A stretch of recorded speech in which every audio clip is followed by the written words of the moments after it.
আসসালামু আলাইকুম। আশা করছি সবাই ভালো আছেন। যারা বিমানে যাতায়াত করেন অথবা করবেন, যারা টিকিট নিয়েছেন অথবা নেবেন। অনেকে আছে আমাকে কমেন্ট করে এবং কল করে, ভাই গালফ এয়ারের টিকিট, গ্রুপ টিকিট কিভাবে চেক করব?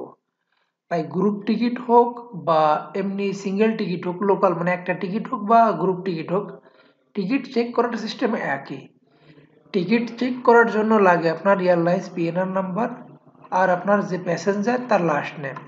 দেখুন এটা একটা গ্রুপ টিকিট।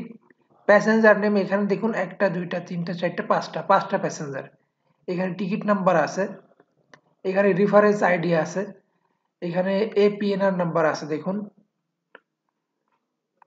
আর আপনাদের দেখতে হবে এয়ারলাইন্স পিএনআর নাম্বার, ঠিক আছে? এয়ারলাইন্স পিএনআর নাম্বার লাগবে গালফ এয়ারলাইন্সের টিকিট চেক করতে গেলে, ঠিক আছে? তো আপনারা দেখবেন আপনার টিকিটে এয়ারলাইন্স পে নাম্বার কোথায় আছে। এয়ারলাইন্স পিএনআর নাম্বার আর টিকিটের যে প্যাসেঞ্জার লাস্ট নেম, তার লাস্ট নেম দিলে হয়ে যাবে, ঠিক আছে? দেখুন এখানে পিএনআর নাম্বার, আর এইখানে দেখুন এয়ারলাইন্স পিএনআর নাম্বার, ঠিক আছে? আলাদা আলাদা টিকিট কিন্তু ভাই একরকম হয় না, আলাদা আলাদা। দরকার হলো আপনার পিএনআর নাম্বার। টিকিট বিভিন্ন রকম হতে পারে, যে এরকম দেখাচ্ছে এরকম হবে এরকম না, যে কোনো রকম হতে পারে। লাগবে আসছে আপনার এই পিএনআর নাম্বারটা, ঠিক আছে? তো যাই হোক, আপনারা সরাসরি যে কোনো একটা ব্রাউজার ওপেন করবেন, ওপেন করার পর লিখবেন গালফেয়ার, GULF গালফেয়ার.com লেখার পর সার্চ করবেন। সার্চ করার পর দেখুন এখানে চলে আসছে গালফ এয়ারলাইন্সের ওয়েবসাইট। তো এখানে দেখুন চেক ইনে কিন্তু করবেন না, আপনারা করবেন এখানে ম্যানেজ, ঠিক আছে? ম্যানেজে চেক হবে। চেক ইন 48 ঘন্টা আগে হয়। তো আমি এখানে ম্যানেজে ক্লিক করলাম। ম্যানেজে ক্লিক করার পর দেখুন এখানে বুকিং রেফারেন্স যে নাম্বার, এয়ারলাইন্স পিএনআর নাম্বার যেটা, সেটা এখানে দিবেন, আর প্যাসেঞ্জার যে তার লাস্ট নেম। তো আমি যেটা টিকিট চেক করব তার যে রেফারেন্স নাম্বার আছে, পিএনআর নাম্বার যেটা, বুকিং রেফারেন্স নাম্বার, সেটা আমি দিয়ে দিচ্ছি, ঠিক আছে?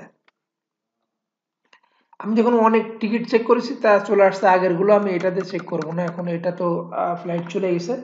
আমি এখন যেটা চেক করব সেটা হলো পিএনআর নাম্বার, আমি দিয়ে দিচ্ছি এখানে।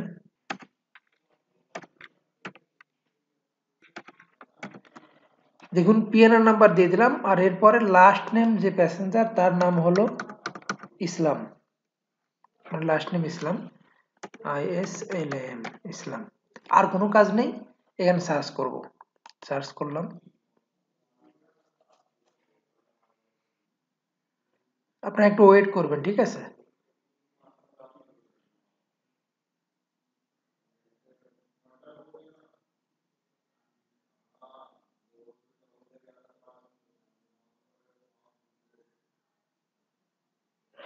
দেখুন চলে আসছে ভাই, ম্যানেজ বুকিং, ঠিক আছে?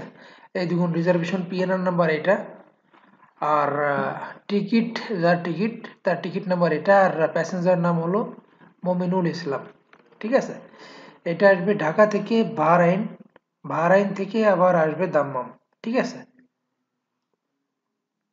এটা একটা রিটার্ন টিকিট, ঠিক আছে? আগেটা হয়ে গেছে, এটা এখন বাকি আছে।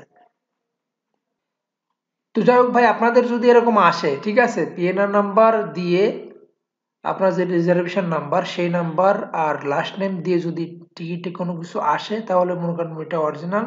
আর যদি না আসে তাহলে মনে করেন ডুপ্লিকেট, ঠিক আছে? তো ডুপ্লিকেট কেন দেবে আপনাকে? অরিজিনালে অবশ্যই দেবে। আর এখানে অনেক অপশন আছে, দেখুন পাসপোর্ট ডিটেলস আছে। তো আমি দেখাবো না আপনাদের টিকিট, আপনারা চেক করে দেখাতে পারেন, যেহেতু ডকুমেন্ট অত দেখানো ঠিক না।